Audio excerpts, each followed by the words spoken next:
Welcome back. We are going to be looking again at the data set that we were looking at about the diets.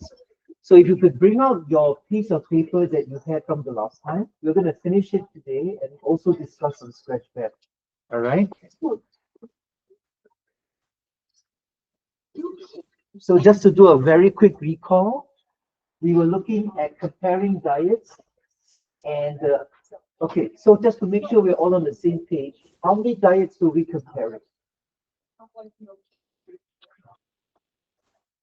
How many diets do we actually compare?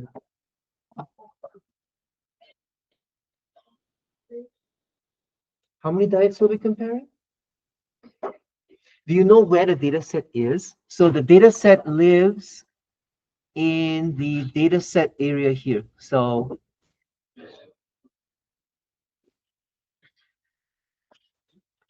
if you go to the tab that says Atkins versus other diets, this one, here's the data. You should have it. If you don't have it already, we're going to be using it again today to finish this one. So how many diets are we comparing? Four. All right, good. So I want to just very quickly recap what we did the last time. The observational units are the people in the study. The explanatory was, of course, the bucket variable was the type of diet that the person was randomly assigned to. And the response, and this one, we have to be careful. It wasn't BMI, it was the change in BMI. And we know this why, because if you look at the data set, see, there's a whole bunch of negative numbers, and that should have been a red flag to tell you that we are not looking at actual BMI because no one has negative BMI. So it's a change. After being on the diet, how to be a BMI change. All right. So we have that. We defined all the parameters, which is good. And then we asked Jamovi to give us these things. So because Jamovi is going to be used in a group work later, after this, I will show again how this is done on Jamovi, okay? So I'm going to show you how to produce this table of statistics like that. So if you are kind of doubtful about Jamovi, just keep track of what I'm doing. So the first thing you need to be aware is you don't copy the name of the variable. You just copy the data like what I'm doing here. Okay, leave out the first row. This is something important to remember because Jamovi doesn't like it. It gets very confused when you put something that has a variable name on it. So don't copy the variable name, all right? Then just call up Jamovi and paste it like what I've just done. So you paste it, you see? There's no variable name. Jamovi is smart enough to see that this variable is quantitative, so there's a ruler there, so it's good.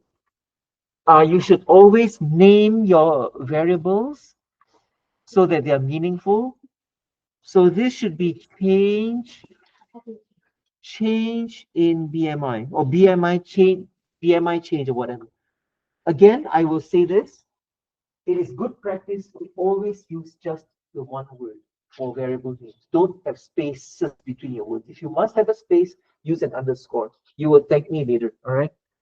This is already continuous. The ruler is there, so don't do anything else. So we are just hit enter, so the name has been changed. For this one, obviously, do you see the nominal categorical logo? So that's correct. The explanatory variable is categorical. So what diet you're on? So change the name B now to diet or something like that. And that's all you need to do. All right. So how do you get these statistics? You need to realize that when you do Jamovi, there are two different steps you need. If you want the histograms and you want the statistics and stuff like that, then you go to exploration, descriptives, and then do this thing. So you want the response to be changed in BMI, and you want to split them by diet. And you get all those statistics that have been helpfully pasted for us from the last time. Is this okay? We're going to need this today, so I just thought I'd show you again. All right, so let's continue with what we have discussed the last time. And what did we ask? plot histograms for each diet separately. So I will do that. I'll show you how that's done as well. There's nothing very much for me to show. If you look at this one, there's a plots here. So just hit plots and then just make sure you check the histogram box like that. So you can see, and we pointed this out the last time, from the histogram, we can see that only Atkins seems to spend any time in the negative zone. The other three diets might as well have their tags interchangeable. They're very similar.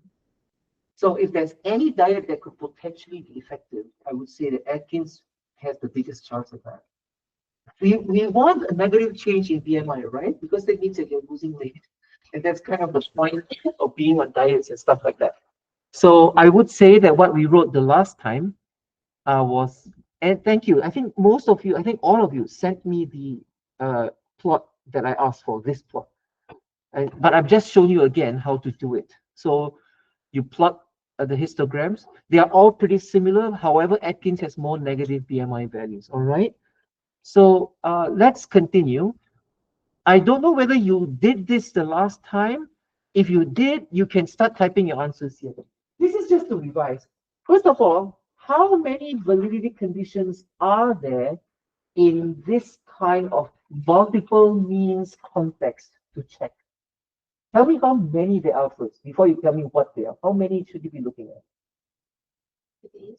For this specific data type where you're comparing multiple means like that, how many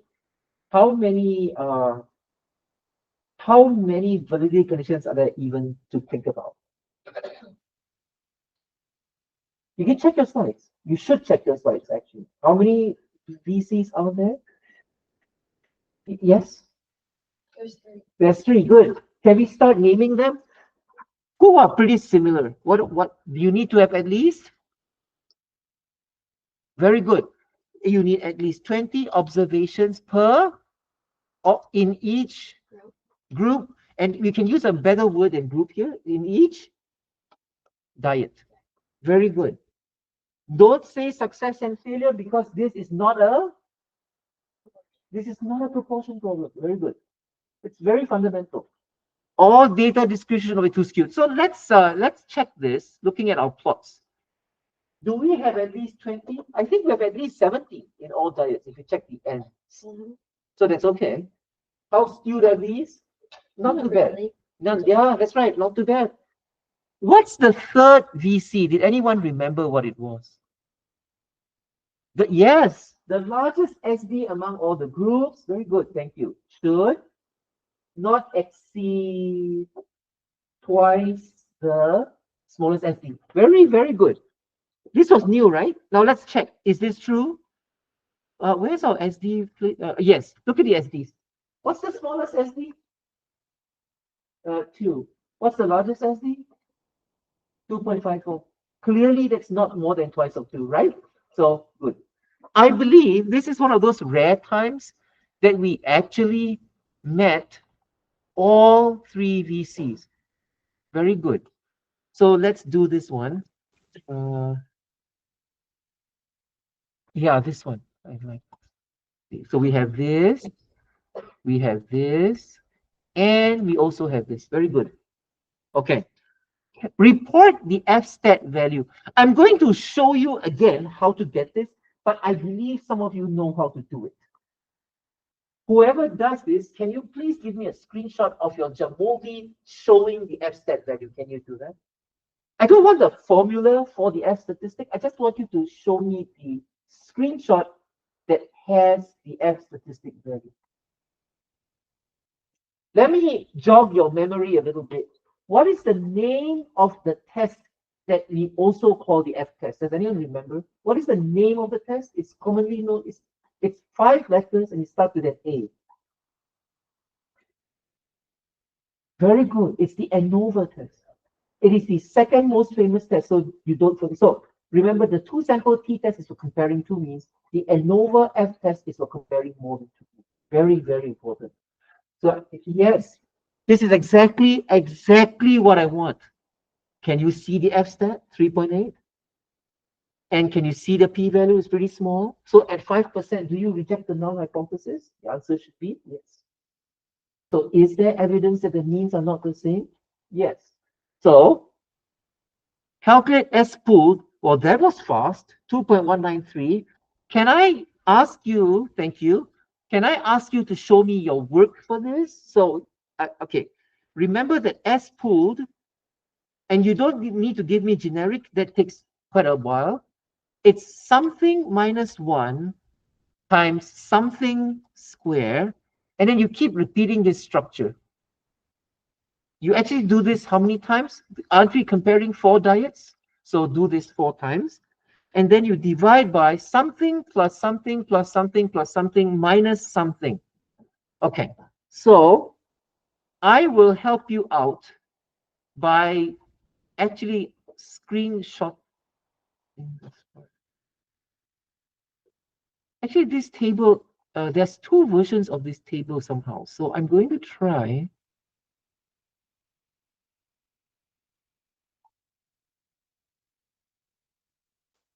I'm going to try to move.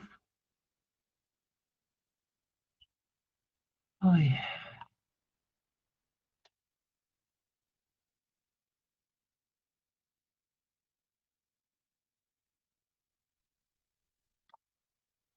Sometimes I don't know why Google Sheets is so stupid, honestly. I'm trying to move this table. Can someone do it for me, please? I can't even. Let's move this table to the place where we're doing S pool now. You know why? Because you're going to need this information to calculate S pool. Oh, so now you move it. Now Google Sheets moves it there. Well, why is it so? If some, I think some of you, I'm confident some of you know Google Sheets better. If you could help me move it away, it's now disrupting everything. Maybe I shouldn't have done anything. I I don't want it to be here, and yet it.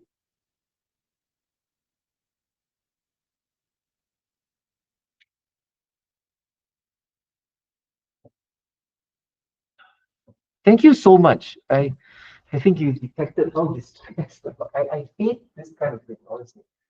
Wrangling tables and things like that. If someone can successfully move it here, because I just want to show the class where these numbers came from. These are the group sizes. Group sizes 77, 79, 76. And then these are the SDs 254, 2, and then there's another one. There's a 2.14, yes. And then I think there's another 2, right? I think there's 2 2s, if I remember. Yes, thank you. The only thing I would change is what should you subtract? Not 5, but you should subtract 4. Why? Because there's 4 groups. Good. And I believe that number is correct. You know how that number makes sense?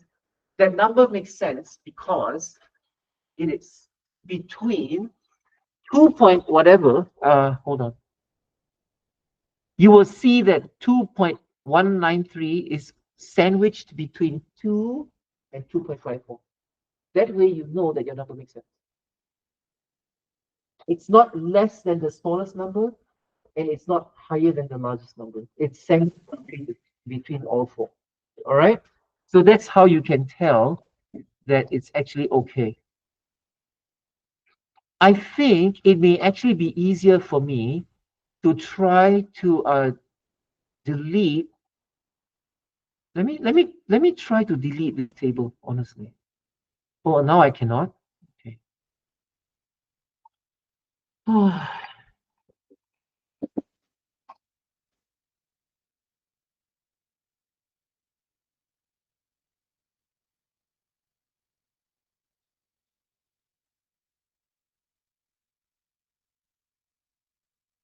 Great. Calculate a 95% CI for the difference between Atkins v. Learn. Remember what we've taught you? It's something minus something plus or minus a multiplier from T table with DF equals. I'm not even going to ask you to give me the T table, but just tell me the DF you should be using times something. Just put numbers in. You don't have to give me generic, times SQRT 1 over something plus 1 over something else. All right? What are the numbers you should put in to get a CI for the difference between two means? The difference between Atkins and learn.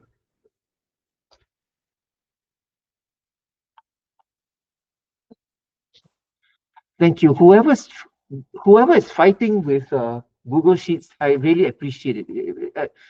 It's just very, it's not the easiest thing to do, is it? Okay. So can I see someone putting in the relevant numbers? You want to do a difference between Atkins and learn comparison here. And it's for difference in mean. Right? We've done this a bunch of times. So let's see if you can get that in. Right?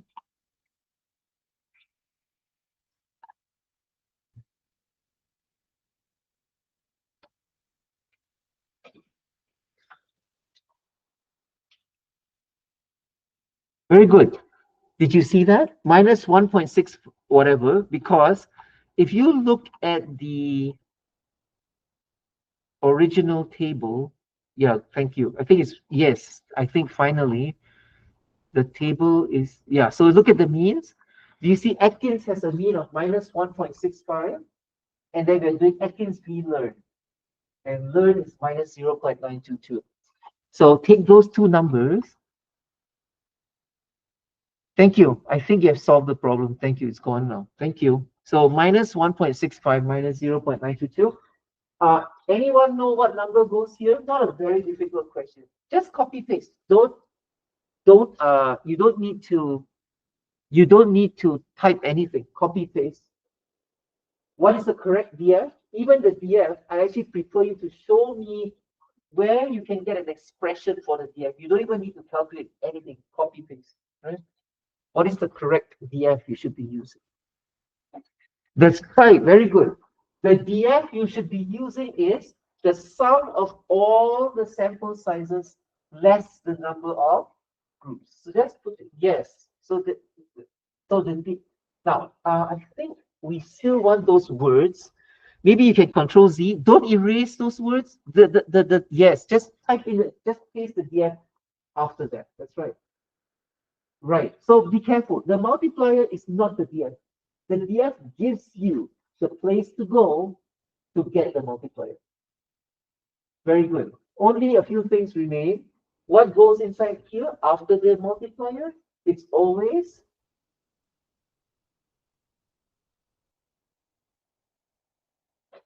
oh, you don't even need to give me the work for that because I think the answer is already there. Did you see? Just give me the number. Yes. And you know what would help the class? I am going to color this so we can see where it came from. I think it came from here. Very good. Only two numbers remain, and the 1 upon and the 1 upon, what should those be? Sample sizes. Yes. And I think Atkins was 77, I think. Let me check. Atkins had how many people in it? Atkins had 77 and Learn had 79. Very good. That's it. So we are done with this. Thank you. This is always a very cooperative class. And this has always been true. Thank you. So it's done. All right. So I think you're in a good position now to do your group work. We will start chapter 10 after the group work. So let me, first of all, show you where the group work actually is. So let me, I think it's not visible right now, or it's not available or something.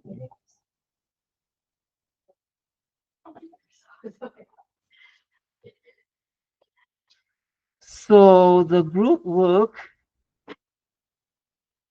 is this one. And I'm going to open it up. 10.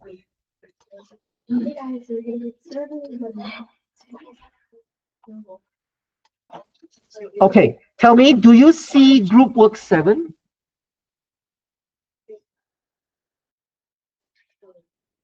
Do you see group work 7? So let me tell you first which data set it is. Be careful. This is another diet data set, but it's not this Atkins one. Do you find that there is a data set called diet and weight loss? Can you find that one? Go to the diet and weight loss tab. This is the data set to use for group of 7, and you can start group of 7 now. All right, diet and weight loss.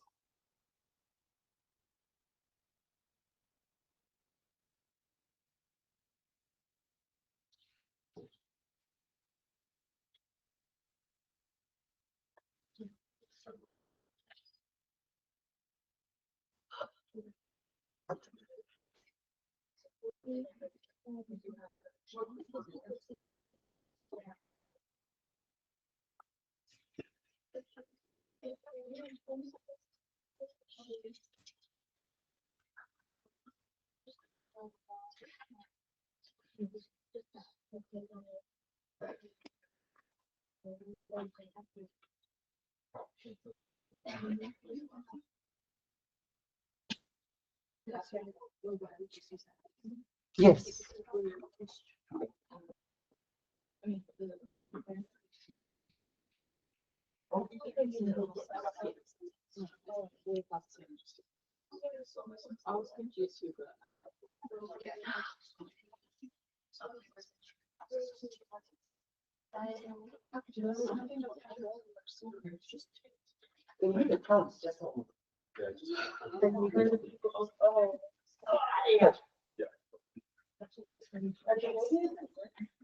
Yeah. So are you using the CloudGen movie?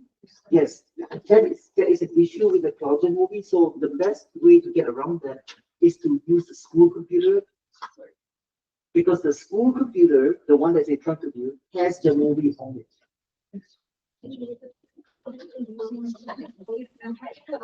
Okay.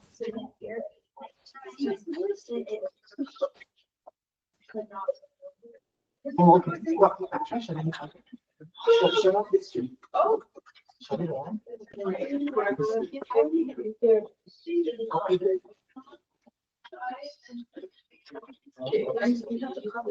If the movie ends, always remember, shut it down and start it again.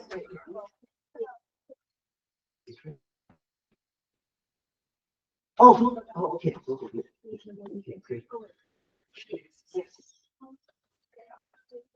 Yeah, so the dependent is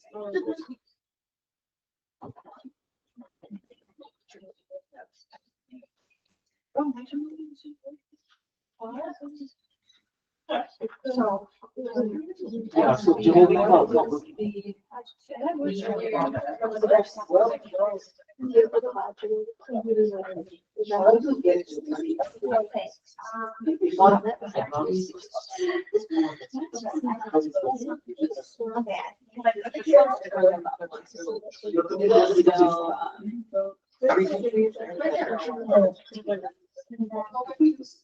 I'm pretty sure.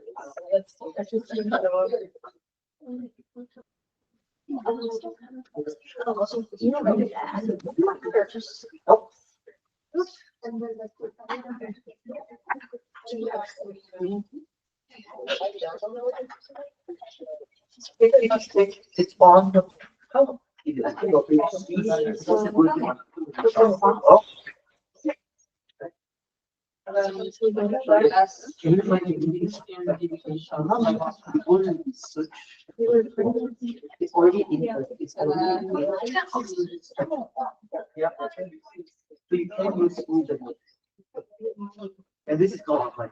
So I just transferred it. Yeah, yes, you do exactly the same thing, but you need to log on to the data set here, because it doesn't know what you want. Oh my God. I watched her or it's doing for the ones that were just not. Oh, you're saying it's reaching variables. Yeah. I don't know which team I said. Independent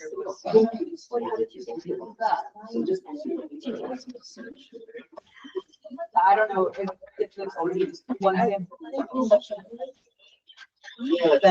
that would be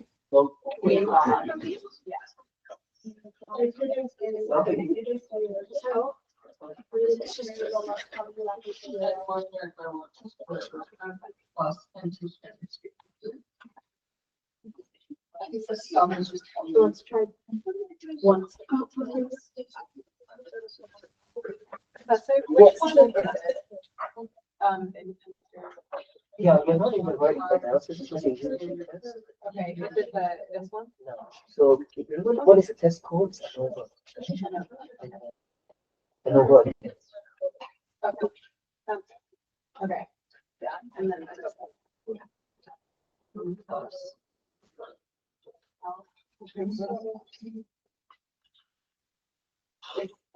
factors. I work for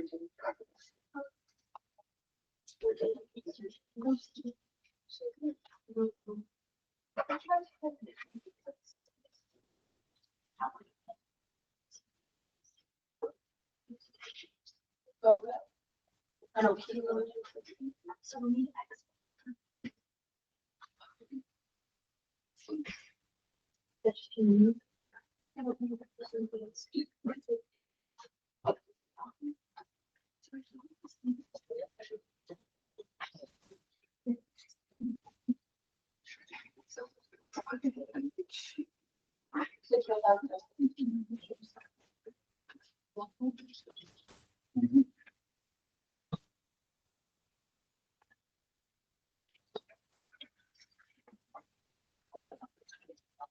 Okay, over.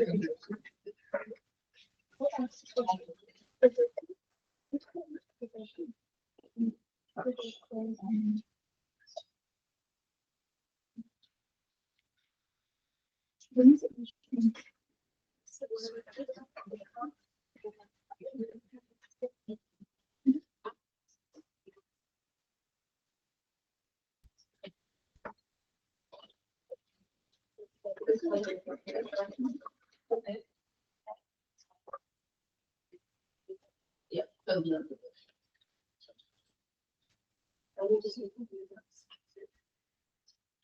Oh.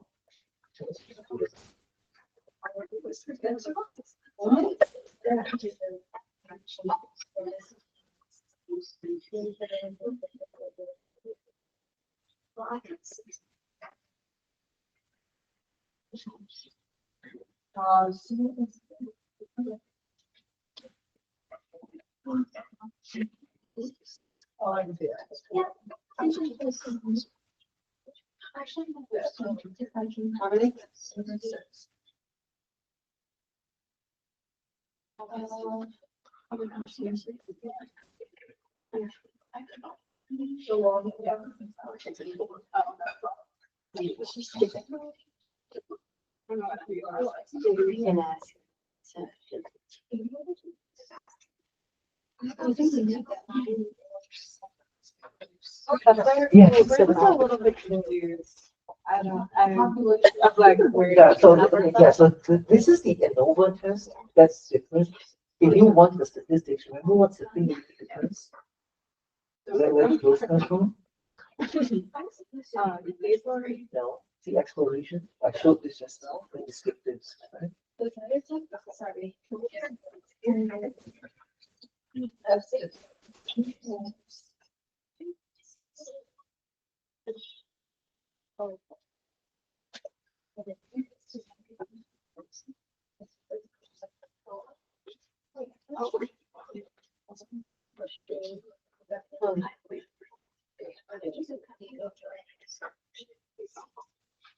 No, wait, why don't you say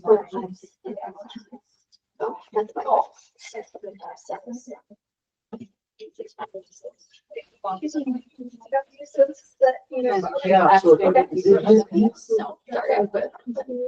okay, and then all the descriptives are okay. and So what's the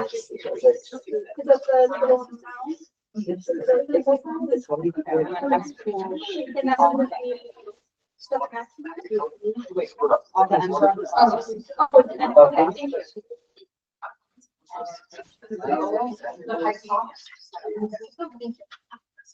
Wait, all the. It's like all the successes overall. Yeah. Oh, wait, no, it's this. Oh, yeah. Nice.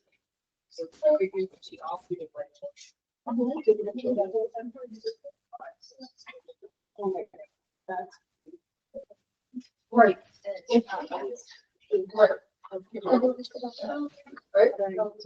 Yes. They're all of those together. Right.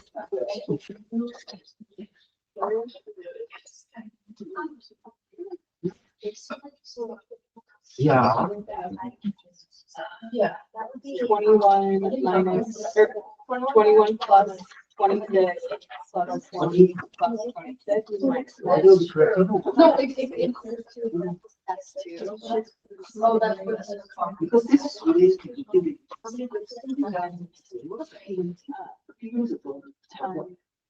Of the kind of statistics that you saw. So it's a key is that the probability. So that's a book that your points are. Yes.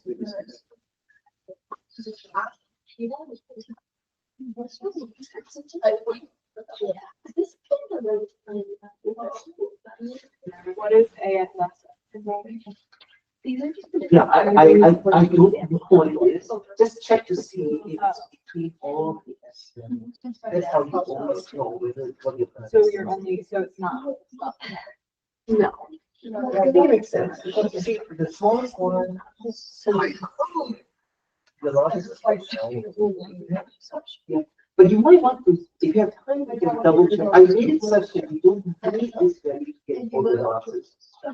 So it's less dependent, but if you get time, you can double check it later. Yes. So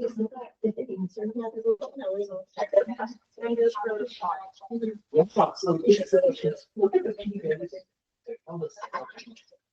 Well, so we just don't know what kind of key values. Oh, this is just subjective. But the key values.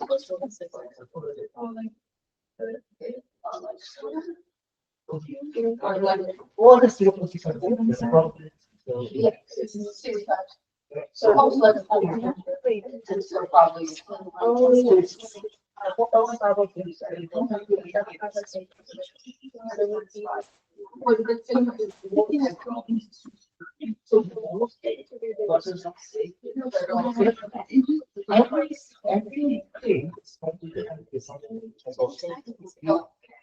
Okay.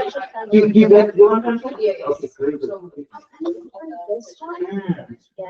Right. Like the majority of the evidence is like against it. So Because yeah, would you say like, This kind of yes, this kind of things.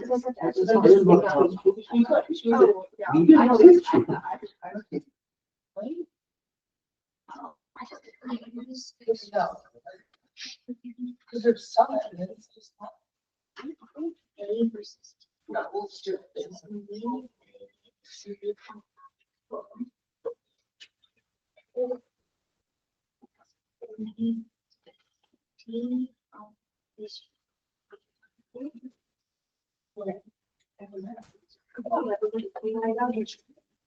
What do you get? 6.908. Okay, I'm digging through. I got 25.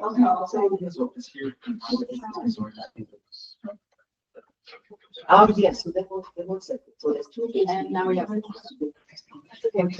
I'll ask. I think we did the whole side. It's hard.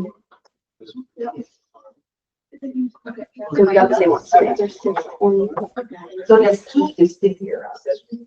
So if you are confused about these things, don't leave now, but you can go back and watch the video where I made to teach you how to use your movie too.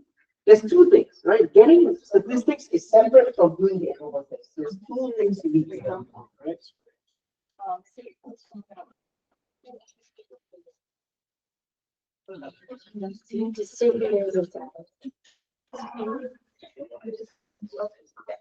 Eight, yeah.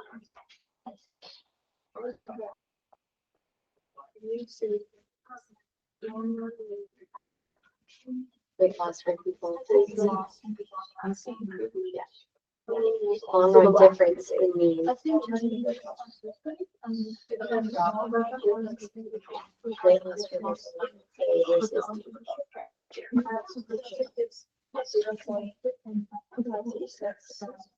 two six.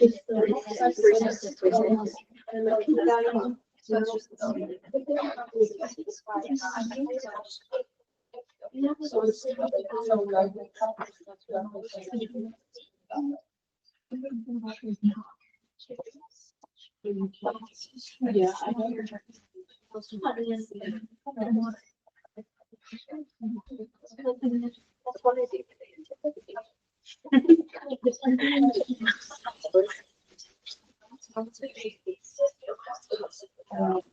Yeah, that's what I do. Oh, wait.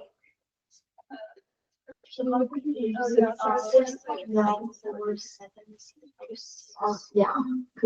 Not all they're not all the same. Three, but they'll look different.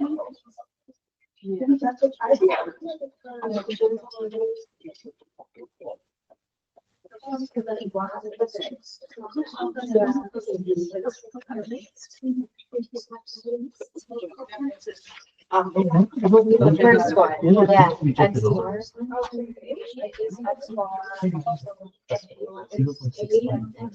So we, okay, so 3.99. This one is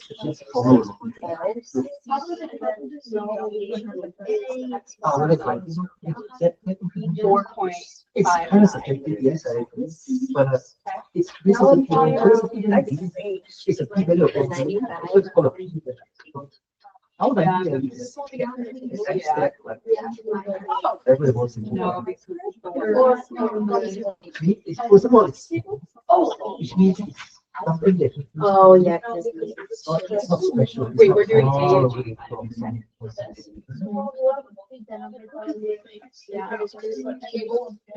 yeah. So that's why you need to because F. You don't know what to do, but that's why F goes control to the people. Yes, that's right.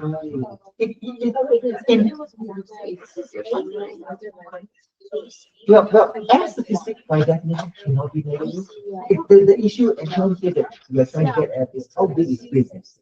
So an F statistic doesn't really. So then X is F. Some people trying to, they'll say guidelines And like, oh, then if the F is 1/21. but it's best for company to get.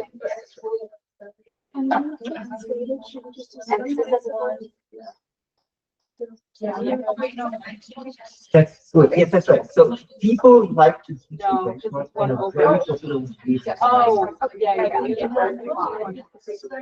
So of course, definitely. Oh, yeah, that one.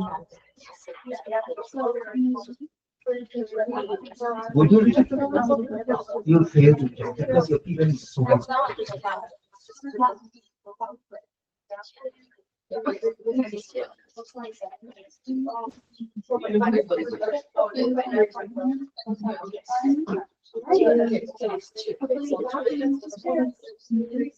Yeah.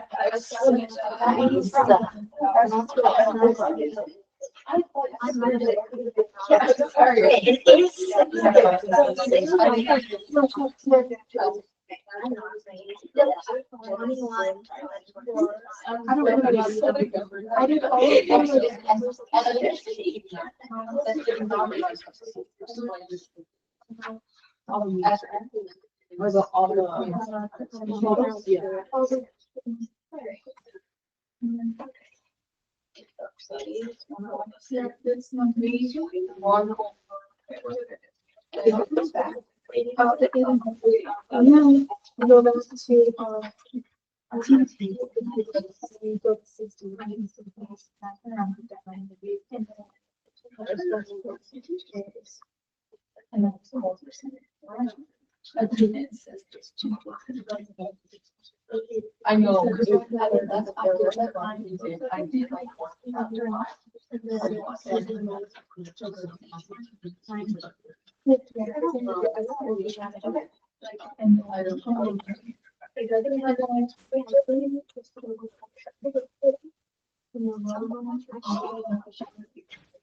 So, I did finish.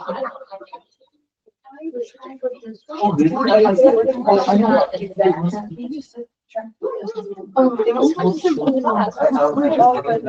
Oh, wait.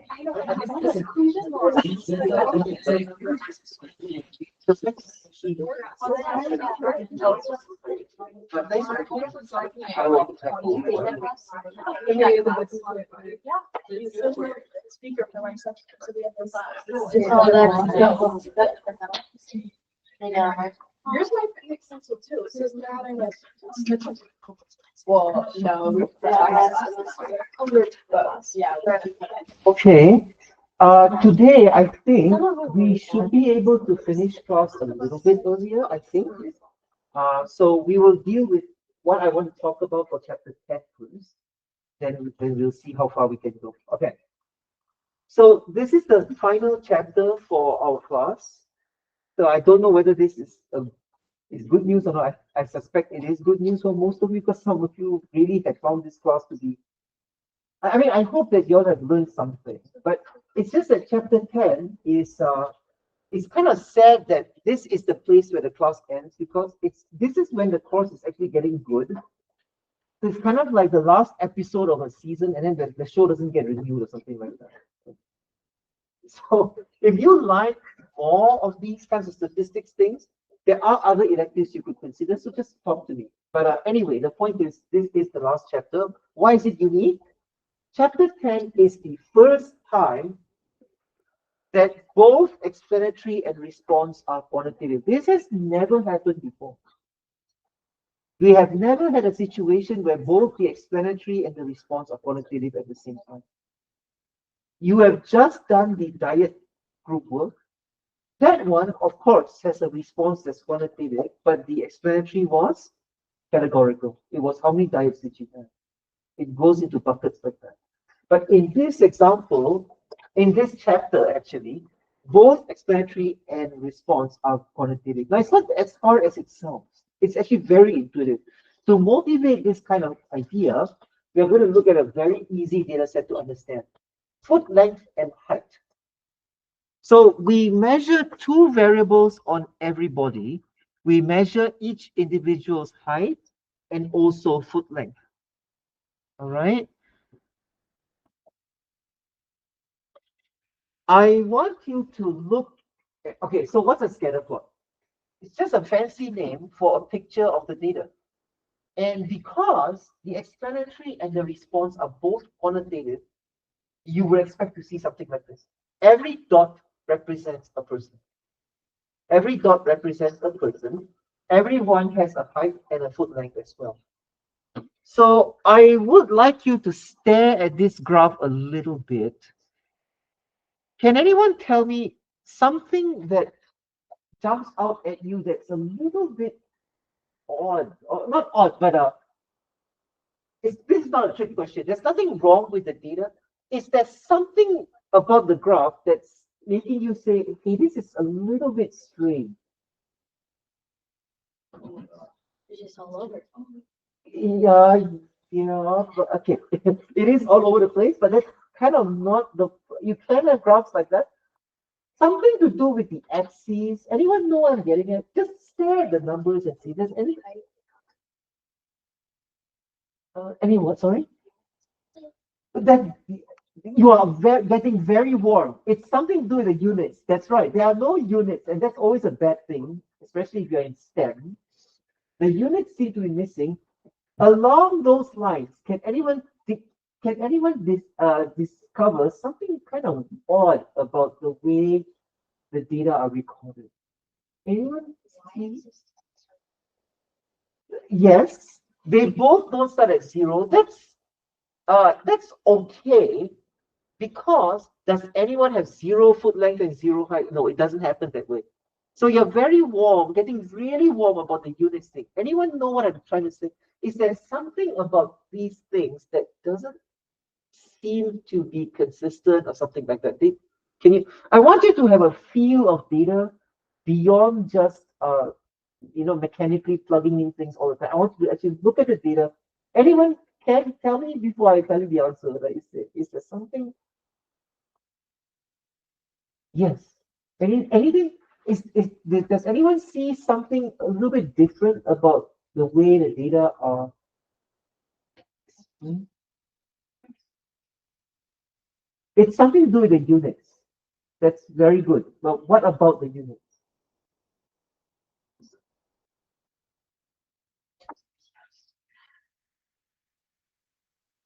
No one can see anything a little bit weird about this data at all? Yes.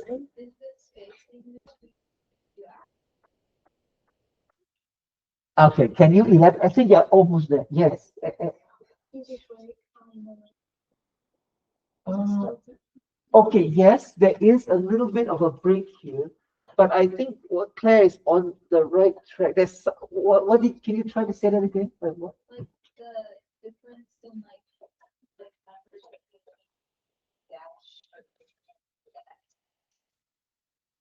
Oh, okay. So I think I will tell you what it is. Okay. I think you're all on the right track. Is it possible that these two are measured in the same unit? That's what I was getting at. Yes or no? Is it possible that foot length and height are in the same unit? No. Can anyone tell me why? Yeah. Okay. Based on these numbers, and these are for human beings, by the way. Okay.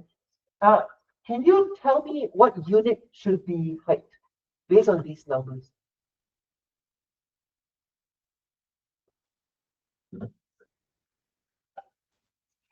What do you think? Okay, I'm freaking out a little bit. Can you not 65 should be 65 what? Inches. Thank you. You should know that, right? Human beings have typical heights around this in inches. How can it can't be millimeters? Come on, all right? So that inches. But what about foot length? What makes sense? What should be foot length unit? Feet. Are you sure? Feet? Inches. Uh, come on. I don't want you. I don't want you all to be like data machines where you just are good at pumping data in. You need to think about what the numbers are saying to you. What is this inches? What is this? Yes, centimeters. So the point I'm trying to make is, although both of these are lengths, they need not be in the same unit. That's okay. Does it make sense? Yeah. They need not be in the same unit. It can make things confusing for people, but that's point number one. You can have different units. That's not a problem. And that's what I was trying to get at. Right? And you know this can't be inches because who has 28-inch feet?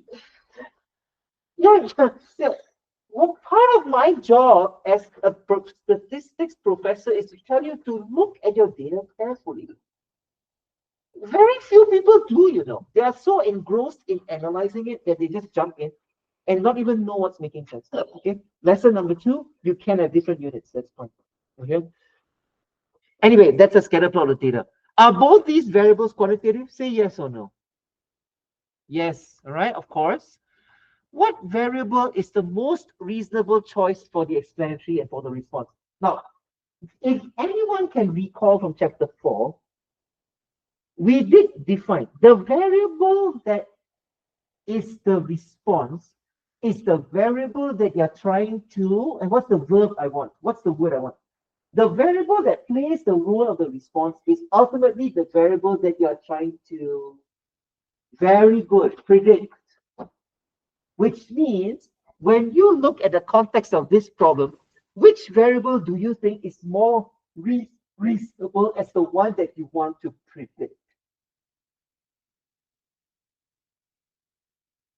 Does the class have a popular opinion on which variable you think makes more sense as the one you want to predict?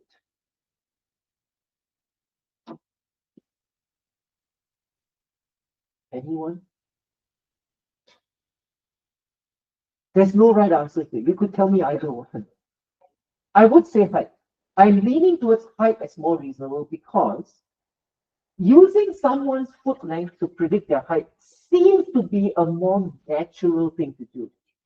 But is it wrong to use someone's height to predict their foot length? It's not wrong. So in other words, there is no correct answer here. It depends. Now you can take a picture if you want, or I will give you some time to copy the. I actually prefer you to copy the. If you take pictures, you must make sure you transfer it to your notes, so it doesn't just stay in your phone, right? But anyway, the answer is it depends. It's not fixed. It depends on what you want. If you are trying to use a person's foot length to predict her or his height, then the explanatory would be foot length and the response would be height because you're trying to predict height. Someone plays the role of the explanatory, someone plays the role of the response. The response is the one you're trying to predict. So it depends. If you want to predict height, you can. Then you use foot length as your explanatory. Conversely, if you're trying to predict someone's foot length, then that will be the response and the explanatory will be height. I hope this is clear. It doesn't mean that one particular variable has to be the explanatory. It should go either way. And this is something which a lot of professors don't say. I don't know why. They seem to imply that in any data set, there is a fixed choice of what should be the explanatory and what should be the response. I don't agree. It depends on what you're trying to do. Who says you must always predict someone's height? You could go the other way as well. So now let me ask you a question. Can you give me a real life scenario where you might want to use someone's foot length to predict their height? Can you give me a scenario where that would be the case?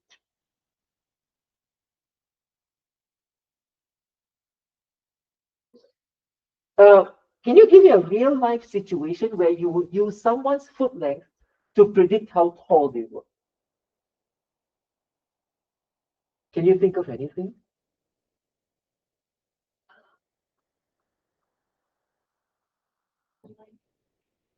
Yeah, remember there was a time on TV that we had a whole slew of CSI Law and Order, CSI this, CSI that. Remember that? That phase is over now, and television has moved on now to, I don't know, a lot of westerns now for some reason. All right, like it or not. Okay, but the point is, and what went on in the, okay, isn't it something that makes sense? You go to a crime scene, and quite likely you are more likely to find evidence of a foot length than height. So if you can find maybe some footprint or some indication of the length of the foot of the person that committed the crime or allegedly, you could use that information to try to predict how tall that person is. Very good. Let me ask you, can you dream up a situation where you might use someone's height to predict their foot length? When would that be the case? Anyone have any idea? Yes. You work at a shoe store. You work yes, it is related to that. Uh, if you went to a shoe store, but the thing is, at a shoe store, right, wouldn't you ask people to kind of like uh, actually try the shoe? But that, yeah. Can you think of another situation? Yeah. You're like buying shoes for somebody. Yes. If you have a, like, let's say you have a good friend, all right, you want to surprise that person, you know that your friend has been eyeing a certain footwear or something like that. You know your friend well, you know how tall your friend is, but you don't know their shoe size for some reason. And it's kind of awkward to ask them because then they'll suspect that you're trying to do something. So you might, I know it's a kind of a weak example, but you know what I'm trying to say. So you might use someone's height to predict their foot length as well. The moral of the story is it's not fixed. It depends on what you're trying to do. So would you say that some kind of linear relationship exists between foot length and height? Would you say yes or no? I would say yes. The graph does indicate that there might exist some kind of linear relationship. You could foresee trying to draw a line that kind of represents this relationship. And we can tell that because look at the mass of points. It's all traveling in a, I know it's not a perfect straight line, of course, but at least there's some, if you see a mass of points that has no linear indication, then I would say no. But I would say yes. In this case, I would say there is some kind of a linear relationship between the two variables. And here's an important rule. It is almost an international agreement that the horizontal axis is always reserved for the explanatory. Did you get that? No one does it differently, okay? I know in the US, a lot of things are in reverse. Don't get me started, okay? Even the light switch, to switch on the light to a room, if you sometimes wonder why I make mistakes when I come in, it's because the rest of the world does it opposite. Anyway, but when it comes to this kind of graph, the whole world is in agreement. If you want to use foot length as your explanatory, please reserve the horizontal axis for that variable. Explanatory goes horizontal, basically. And this is 100% universally accepted. No one does it differently. All right. So we would say we reserve the horizontal axis for the explanatory and the vertical for the response. Okay. Imagine if I tried to fit a straight line that would go through the points. You could imagine that I might report something like this. Now I'm going to ask you a question. You've seen my line. Now, imagine if that line weren't there, and I used to ask students to do this, but now the class is a 3-credit class. We don't have time to do some of these things. So I'm just going to have to ask you to imagine. If you have a mass of points and you are trying to draw a straight line relationship that goes through them, I think most of us would know what to do. I'm going to ask you this. What's going through your mind when you are doing this? Like, why would you say one line is better than another? I don't think anyone in class would say that my line is not a good one. It's pretty okay, not just because the professor drew it, but because it makes sense that somehow there's something telling you that the line I drew is reasonable. What would be a bad line? Huh? Yeah, a line that doesn't go in the direction that, it's a line, but that would be bad. Or a line that's not even here. I'm drawing a line here or something. We wouldn't submit lines like that. So I want to ask you this question. If I gave you a graph with the dots but no line, and I give you a ruler, ask you, you tell me what your best line is. I used to actually do this physically in class. I get students to tell me what they think the best line is. It was quite a lot of fun. We have no time for that, unfortunately. So you're going to have to just imagine that I gave you a ruler, I gave you dots, and you are trying to position the ruler. Now, what I want to ask you is, what criterion is going through your mind when you are picking the line that you think is good?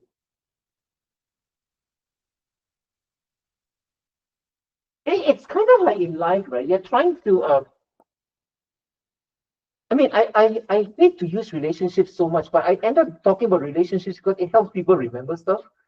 I mean, if you are trying to start a relationship with someone, don't you actually have a list of criteria you're actually going through? You don't say it, okay? Please don't say it, right? Of course not. But you are checking off a list, right? If you are honest with yourself, you are. That's what I'm saying about this line thing. What are some things you're checking off in your mind when you say that, yeah, I think this line is okay? What are you doing? Anyone have any answers for me? What are some criterion you're actually mentally going through when you pick your line? Or you say that, yeah, I think this line's pretty good. Or why is this line not good? Yes.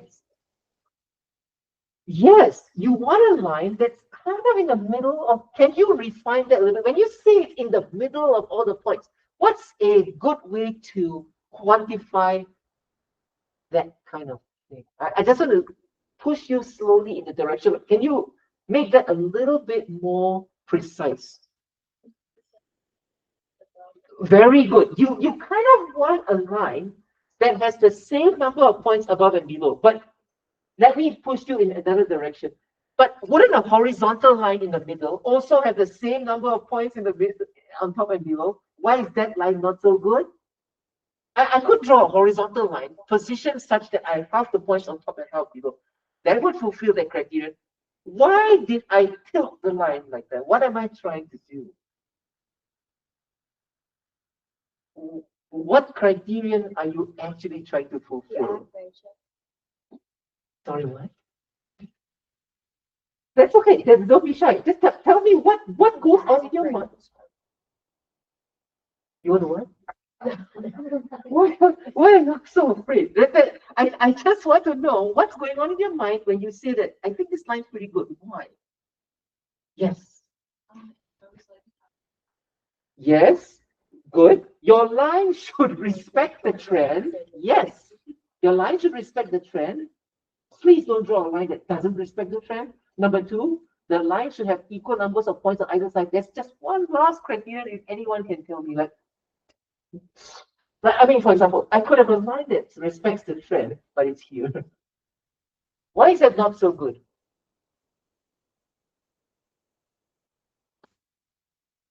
You want to draw your line so that, and then remember that thing we told you in the middle of the points? Can you phrase that using some other more careful language? What are you trying to minimize? Sorry, what? Yeah, you're trying to outliers are here. That it's related to that. You're trying to minimize when you draw this kind of line. You're trying to minimize something. You can't do anything about outliers. They're already there. You can't throw them away. But when you draw your line, you're trying to minimize something. This word starts with a D. You're trying to minimize the very close, not difference, but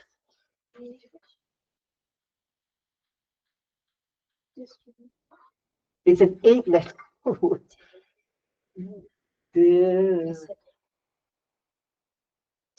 D-I. Distance. You are trying to minimize. Aren't you doing that? You are trying to make a line such that these distances are as small as possible. That's what makes a line good. You don't want a line with huge distances from the points to the line because that means your line's bad. So that's what I'm getting at. All right, good. So if you try to fit a straight line yourself, you may obtain a slightly different line from mine. What is the best line here? Again, you can take a picture of this screen if you want. There are multiple ways to define best. They are distance related. One way is to find the line which minimizes the total absolute distance. What do I mean by absolute distance? It means I don't care about the sign. I just want to measure all these distances, whether on top or below. Find the line that minimizes all these distances. An alternative is not the distance, but the distance squared.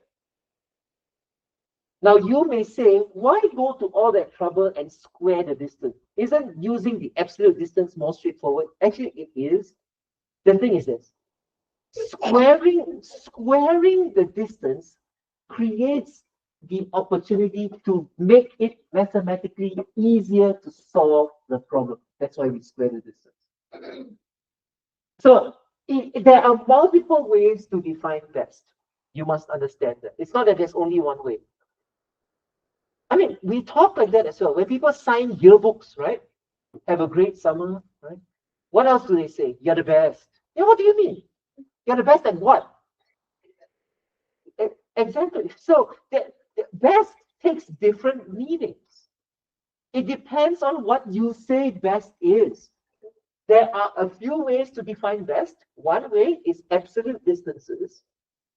Another way is square distances. And you want to minimize the square distances because that will make a good line.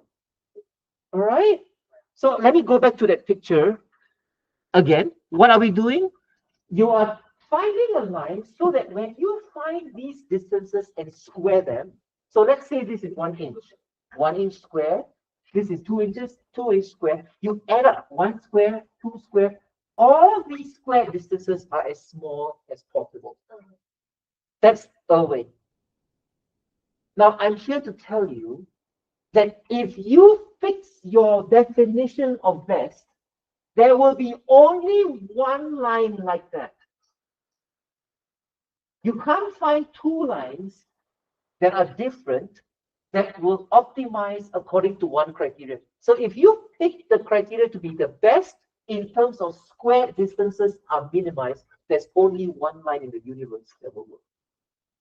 If you pick the criterion to be the absolute distance, not square, you get another line.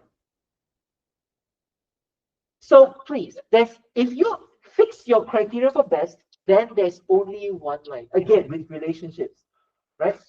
If you tell someone, oh, you're the only one, there's no one else like you, you are unique in the whole universe. We say things like that, right? But is that really true? Is there maybe someone that really is better than the one that you're with? Probably. But you don't say that. But that's different. In math, once you pick your criterion for best, there's only one line that's like that. It truly is unique. So you can make a Valentine's Day card to a line and say you are the only one. There is no other. Human beings, you might be able to find maybe another person like that or even better. But not for straight lines that fulfill one criterion. If your criterion for best is to minimize the square distances, there is one and only one line like that. Because of the uniqueness of that, we call this line, which minimizes the total square distance of the points, we call this line the least square regression line. Does the name make sense? Why least? Minimize. The least of all the square distances. It's called the LS line. Sometimes people shorten this to LS. It's so common, people call it the least square line. That's the line we are going to use in this class. The criterion for best in this class is least square. All right? I want to stress this. Again, because this kind of method is very popular. And I don't want you to be in a situation where people say, why did you choose the line that you did? You have to give them the spiel that I just gave you. There are multiple ways to define best. One way is to minimize the square distances. That's what I'm doing for you. Okay, we will not use Jamovi today to show this, but do you agree? Now, in this country, when's the first time you learn about straight lines and equations of lines? Is it middle school? Yeah. Actually, which grade in middle school? Do you remember? I'd say like sixth grade. Oh, sixth. Really? That's kind of early. I think for me, my equivalent one, I think for me, it was actually 7 or even 8. But anyway, that's not important. The point is, everyone, I believe, has learned about equations of lines. Do you agree that there are two things you need to lock a line in space? You need to know where the y-intercept is. Remember what the y-intercept is? The y-intercept is the place the line cuts the y-axis. You also need to know the slope line. If you know these two things, you can pinpoint the line exactly. Do you agree? Yeah. If I give you only one thing, you cannot pinpoint the line exactly where it is. You need two things. And Jamovi will give you the best line, the least square line's address, if you like. It will tell you these two things. But I'll show you next week, not today. I think we've done enough Jamovi for today. So here's some output, and we're going to end with this slide. I will again show you this slide next week. But in our foot length data set, if you put it into Jamovi, Jamovi will spit out this table. I think you're quite used to tables now in Jamovi. Do you see two important numbers Jamovi will give you? This number and this number. This number is your intercept. I want you to look at the equation of the line carefully. Again, you need to channel your middle school self or whatever. Do you remember your teacher who taught you this? A line is characterized by the y-intercept and the slope, and that's true. What's the symbol you use for the slope in America? M, right? Was it M? Yes. And what's the y-intercept symbol? So y equals mx plus b, which to me is really a poor choice. In Malaysia, we use mx plus c because c is for constant, which makes sense. B stands for nothing. I don't know why B. I didn't know it was until I came to America. Because students are telling me, no, it's not C, B. Anyway, I'm here to burst your bubble because in statistics it's even worse. The y-intercept is called A, and the slope is called B. I'm sorry. That's confusing. Are we? Yes. I mean, it's not super important, but I'm just putting it out there. The y, it makes sense. The y-intercept comes first, A, and the slope is B. The exact symbol is not super important. It's only a little bit important later. But the important thing is to identify there are two things. There's a y-intercept and a slope. And both these numbers, Jamovi will give you for that straight line which you saw, which minimizes the square distances. And what did I say? There is only one line like that. You cannot find another one that will minimize the square distances. You can certainly draw another line, yes, but that line will not minimize the total square distance. If your criterion is fixed, there's only one line, okay? So have a good weekend. I'll see you all next week.